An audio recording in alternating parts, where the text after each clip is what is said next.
Hey everybody, we're going to do some coasters, and these are the molds that I got on Amazon, and they have a little lip to them. So you got to make sure when you're getting ready to use them that you look inside and make sure you don't have any crumbs or what have you. Just make sure to look around really well and try to get out anything that might be left over from the last time you used them, or dust or whatever. I have this laying in a Resiners tray for the curing machine, so that way I don't have to move the coasters and put them into it. This keeps them in here, they're flat.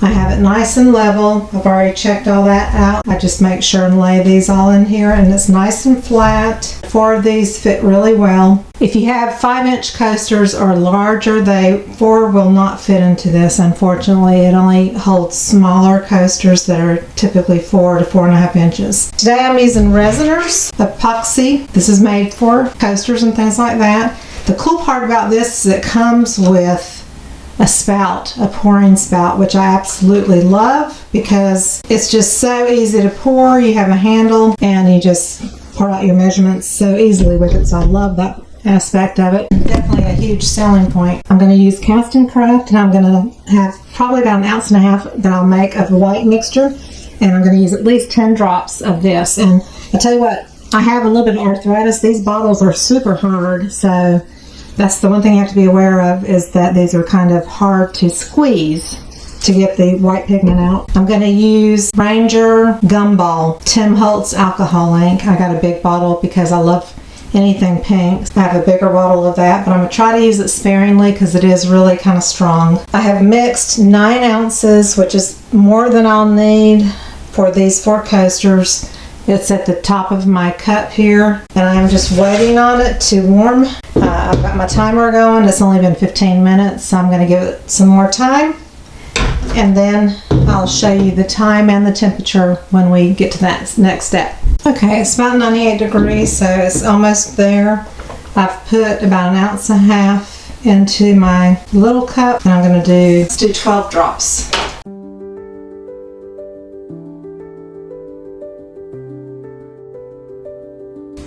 I'm going to go ahead and pour these into the coaster molds, and I'm going to pour them in phases just to give it time to go down into the rim.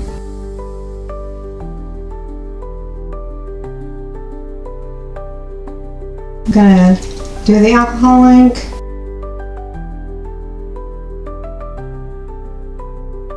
Just going to let that spread for a few minutes. So I did 15 drops of Cast and Craft into 1.5 ounces. So basically 10 drops per ounce. And since I did 1.5 ounces, that's 15 drops. Twist it really tightly and make sure to put any extra plastic into your palm so you don't let it drag into your mold.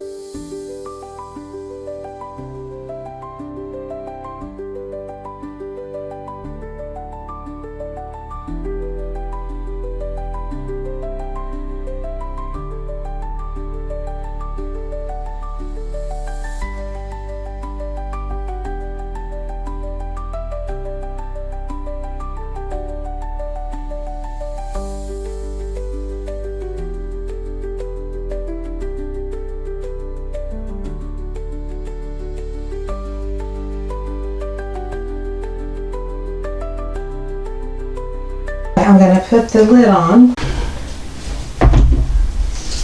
When I press the power button, it's going to start making some noise, but it'll be 2 hours, and I'm going to let them cure and see if they're available to do the next layer or if I need to add a little bit more time. Press and hold, and it'll automatically go to 2 hours. So we'll be back. Look at that beautiful bold color. It's been a couple of hours. It's not like cured, but it's not sticky or tacky. I've mixed up 6 more ounces of the same resin.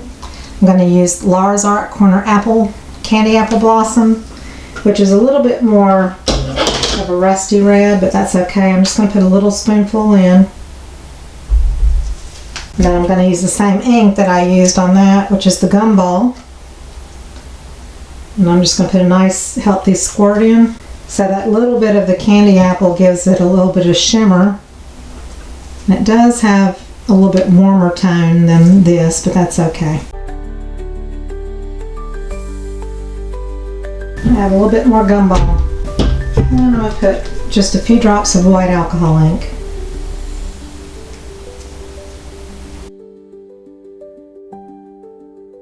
I should have used a pinker mica than the candy apple because it still has a kind of a fiery warmth to it, but we're going to use it anyway. Can't change it now. I couldn't remember exactly how many ounces these coasters hold. We shall see. Again, this is 6 more ounces.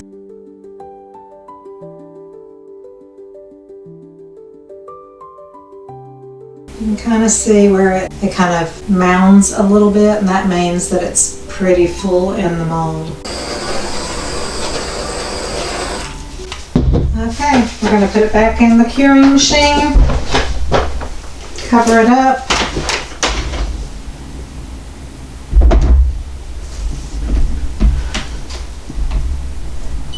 Press and hold for 2 hours, and I'll be back. Alright, that's cured another couple of hours in the machine. I'm going to move these. The cool part about this bottom of the curing machine is it has a mat, and the resin just peels right off in the crevices and everywhere. It's really cool. It's a really nice mat, so you can clean it super easy.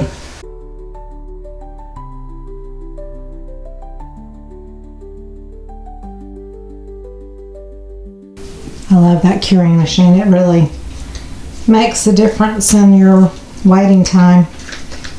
It, may not cure rock hard the same day, but it'll be cured enough for you to unmold it like this and everything.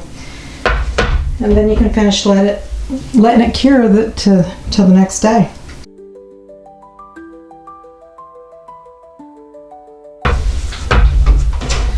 So that was 2 layers of resin, and it's cured and touchable. This was an extra piece that I had. You can kind of see through it, but it is still flexible. If you put your finger, you can see the fingerprints. The difference in having that curing machine versus waiting for it to do it on its own makes a lot of difference. So let's see what it looks like. Okay, I don't like the tone of red that I used, but that is really pretty.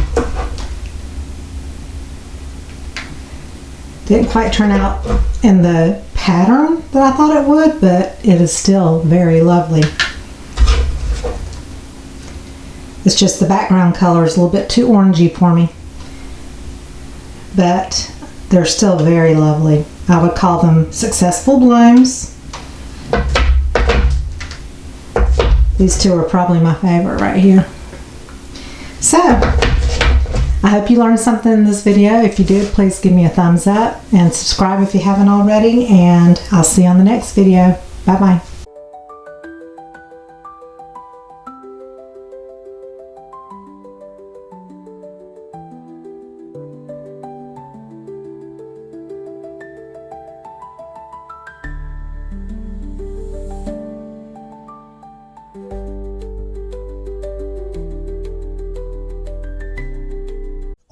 Thank you for watching, and please subscribe. Love you all.